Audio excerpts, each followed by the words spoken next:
안녕하세요. 민음사 해외문학팀 편집자 박혜진입니다. 민음사가 알려드림 이번 시간은요. 지금 전 세계적으로 뜨거운 BLM 운동을 이해하기 위해 함께 읽으면 좋을 소설을 소개해드리려고 합니다. BLM은 Black Lives Matter, 흑인의 목숨도 소중하다 라는 뜻으로 미국에서 시작된 인종차별 반대운동인데요. 최근 미국에서는 콜럼버스 동상이 철거되고 영화 바람과 함께 사라지다가 스트리밍 목록에서 삭제되는 등 인종차별에 대해 시민들의 의식이 빠르게 변하고 있죠. 오늘은 이 인종차별에 대한 미국의 역사를 쭉 훑어본 뒤 문학 작품을 통해 흑인의 시점에서 미국 사회를 경험해 보려고 합니다. 백인 중심의 미국 문단을 뒤흔들었던 흑인 작가 랠프 앨리슨. 그의 대표작 보이지 않는 인간과 함께 인종차별에 대한 여러분의 생각을 정리해 보시죠. 미국 하면 떠오르는 사람, 바로 아메리카 대륙을 발견한 크리스토퍼 콜럼버스입니다. 그런데 오랫동안 신대륙 개척자로 추앙받던 그의 동상이 최근 미국 곳곳에서 파손되기 시작했는데요. 그가 원주민들을 탄압하고 학살했다는 사실이 밝혀지면서 인종차별의 아이콘으로 전락했기 때문입니다. 이렇게 곳곳에서 동상이 훼손되자 직접 철거를 결정하는 도시도 등장했죠. 그렇다면 미국에서는 왜 많은 민권 문제 중에서도 특히 인종과 관련된 이슈들이 유독 중요시되는 걸까요? 그 역사는 무려 150년 전 미국의 남북전쟁으로 거슬러 올라갑니다. 남북전쟁은 우리나라의 6.25 전쟁과 마찬가지로 내전이라는 점에서 깊은 상처를 남겼는데요. 그 갈등의 배경에는 노예제를 둘러싼 찬반 갈등이 있었습니다. 노예제를 반대하던 링컨은 미국 북부 지역의 지지에 힘입어 16대 대통령이 되었죠. 하지만 노예제를 기반으로 농경이 형성되어 있던 남부에서는 이에 반발하기 시작합니다. 그렇게 남부의 7개 주가 미국 연방에서 나와 남부연합을 만들면서 남북전쟁이 촉발되는데요. 무려 100만 명에 가까운 군인과 민간인이 희생된 끝에 남부군이 패했고 결국 노예제는 폐지되었습니다. 그뿐만 아니라 흑인들에게도 선거권을 보장하는 등 법적인 개선책들이 마련되었죠. 그렇다면 이제 흑인도 인간의 당연한 권리인 자유와 평등을 누릴 수 있게 된 걸까요? 노예제가 폐지되면서 법적으로는 평등에 한 발 더 가까워졌지만 아직 사회적, 문화적인 차별은 뿌리 깊게 남아 있었습니다. 특히 흑인들이 선거권을 갖게 되는데 남부 사람들의 거부감이 심해지면서 흑인이 투표장에 가는 것을 막기 위한 여러 조치들이 시행됩니다. 대표적으로 문맹 시험이 있었는데요. 흑인이 투표를 하려면 자신이 문맹이 아니라는 것을 증명하는 시험을 봐야 했습니다. 오늘 소개할 소설 보이지 않는 인간에도 이 시험에 대한 내용이 등장하는데요. 마치 할아버지가 투표할 자격을 확인하는 시험에서 미국 헌법 전문을 외우라는 요구를 들었을 때처럼 말이다. 할아버지는 시험에 통과해서 사람들을 모두 당황하게 만들었다. 물론 그들은 그럼에도 그에게 투표권을 주지 않았지만. 문맹시험은 이렇게 흑인들에게는 헌법 내용에 대해 물어보면서 백인들에게는 캣, 고양이의 뜻을 물어보는 등 그 방식과 난이도에 분명한 차별이 존재하는 시험이었죠.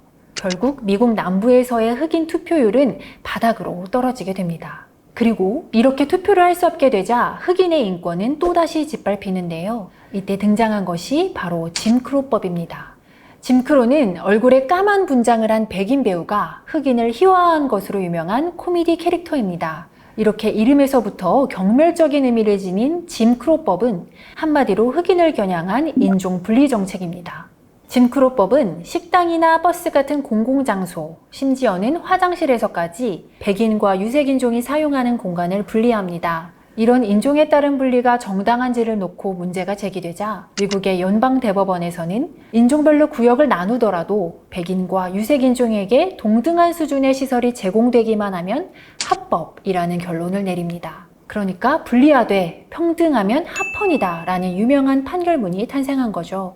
하지만 실제로 좋은 지역, 좋은 인프라는 백인 전용으로 지정되었을 뿐만 아니라 이 법의 목적 자체가 백인과 흑인의 사회적인 교류를 차단하려는 것이었기 때문에 짐크로법은 제도화된 차별을 부추기는 악법이었습니다. 이렇게 무려 100여 년 동안 미국 사회를 지배했던 짐크로법은 1965년에야 폐지되는데요. 그렇다면 이제는 정말 흑인들에게도 자유와 평등이 찾아온 걸까요? 노예제가 폐지되어도 차별이 계속되었던 것처럼 짐크로법이 폐지되어도 미국 인종차별의 역사는 좀처럼 끝나지 않습니다. 최근에 조지 플로이드 사망 사건과 같은 공권력에 의한 인종차별 역시 수십 년 동안 셀 수도 없이 반복되고 있죠. 그런데 인종차별은 미국만의 문제이고 흑인들만의 역사일까요? 우리는 흑인들과 국가도 인종도 다른데 그들이 겪는 인종차별을 어떻게 이해할 수 있을까요? 지금부터는 소설 보이지 않는 인간을 통해 흑인의 시점에서 미국 사회를 경험해 보려 합니다. 이 소설은 주인공 나가 할아버지의 유언을 듣는 것으로 시작합니다. 얘야, 내가 죽은 뒤에도 너는 계속해서 싸워야 한다. 우리네 삶이란 전쟁이야. 나는 살아있는 동안 내내 배신자였어. 놈들에게 파멸당할 때까지 복종하는 척 하라는 말이야. 살아생전 항상 온화하고 다정했던 할아버지는 놀랍게도 자신이 한평생을 배신자로 살아왔으며 나 역시도 그렇게 살게 될 거라고 말하는데요. 주인공은 오히려 이 유언을 듣고 절대로 할아버지처럼 살지 않겠다고 결심합니다. 나는 할아버지 세대와 달리 공부도 잘하고 언변도 뛰어났기 때문에 주류 사회로부터 인정받는 삶을 꿈꿀 수 있었거든요. 아니나 다를까 나의 고등학교 졸업연설에 감명받은 교장 선생님은 마을의 백인 지도자 모임에서 다시 한번 연설을 해줄 것을 부탁합니다. 그날 밤 마을의 가장 큰 호텔로 불려간 우리의 주인공은 거기에 은행가, 의사, 교장 선생님, 그리고 가장 존경받는 목사까지 모여있는 것을 보고 벅찬 감정을 느끼죠. 그렇게 연설 순서를 기다리던 그때 갑자기 누군가 하얀 천으로 나의 눈을 가리고 연설대가 아닌 링 위로 올라가라고 합니다. 그곳에는 나 말고도 10명 남짓한 흑인 소년들이 모여 있었는데요. 알고 보니 그날 백인 유지들이 그곳에 모인 이유는 나의 연설을 듣기 위해서가 아니라 바로 흑인 소년들의 배틀로얄 게임을 보기 위해서였던 겁니다. 저 검둥이들을 위로 올려보내세요! 라는 사회자의 말과 함께 최후의 한 명이 남을 때까지 싸워야 하는 배틀로얄이 시작되고 소년들 사이에 무자비한 고성과 주먹질이 오가기 시작합니다. 그런데 이 순간 나의 머릿속에는 속았다 라는 배신감이 아니라 온통 연설에 대한 생각으로 가득 차 있습니다. 나는 여기 있는 다른 흑인 애들과 달라. 연설을 하면 모두 나를 인정하게 될 거야. 나는 오로지 자신의 능력을 인정받기 위해서 다른 흑인들과 다르다는 것을 증명하기 위해서 주먹이 오가는 순간에도 연설만을 생각합니다.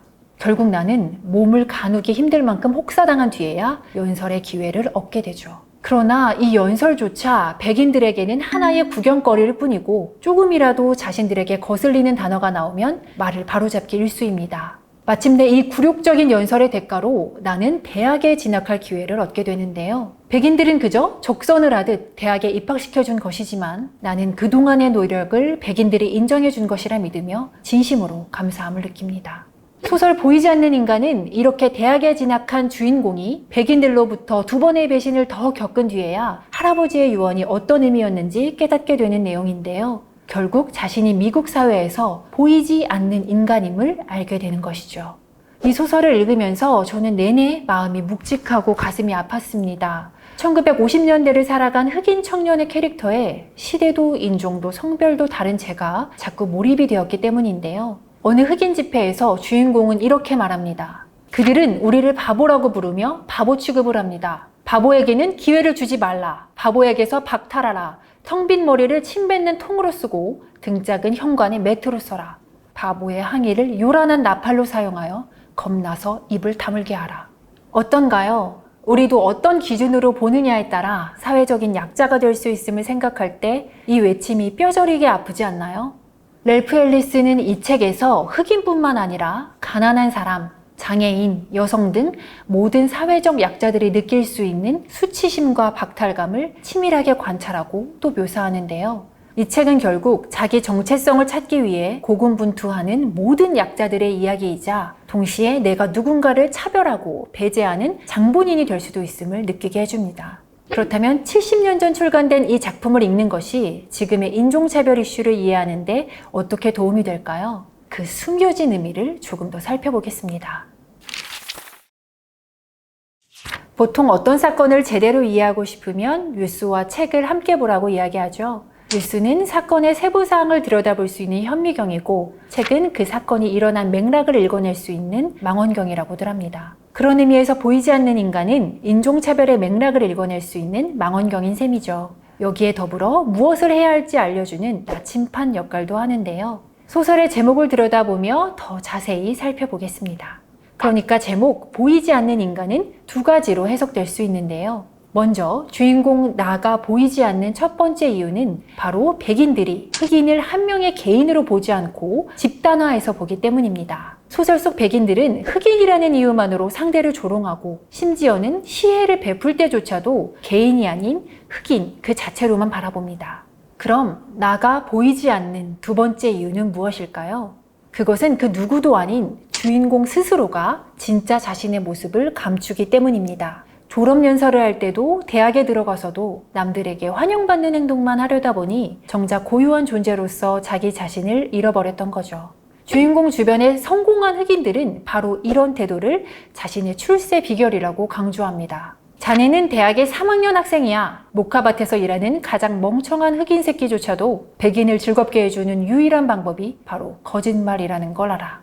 이런 거짓된 삶의 태도는 백인들에게 진정으로 인정받고 그들의 사회로 편입되기를 원했던 주인공에게는 위선처럼 느껴집니다. 하지만 점점 백인 사회에 대한 참을 수 없는 분노를 느끼면서 그런 위선만이 이 양가적인 감정을 해소할 수 있는 해방구가 된다는 사실을 깨닫게 되죠. 결국 주인공은 진짜 자기 자신의 얼굴을 감춘 채 살아가게 됩니다.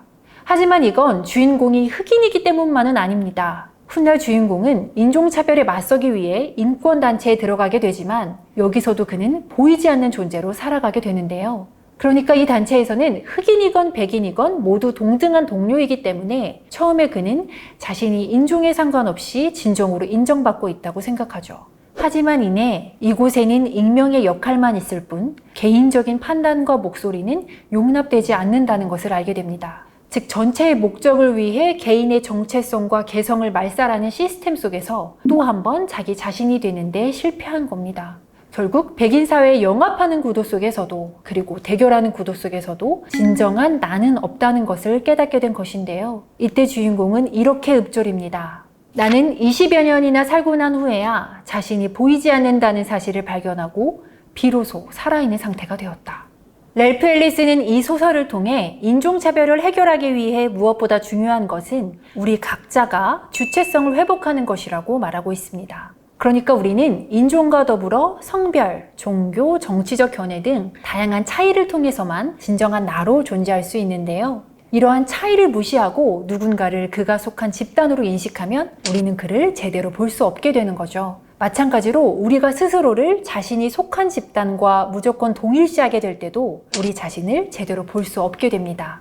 사람들에게는 자신의 많은 부분들을 유지하게 만들라. 그러면 독재자는 없을 것이다. 우리의 운명은 하나가 되는 것이지만 동시에 여럿이 되는 것이다. 즉 우리 각자가 누구도 아닌 자기 자신이 될 때, 그리고 상대를 다른 누구도 아닌 그 자신으로 볼 때 다양성을 인정하는 사회를 꿈꿀 수 있는 밑바탕이 마련됩니다.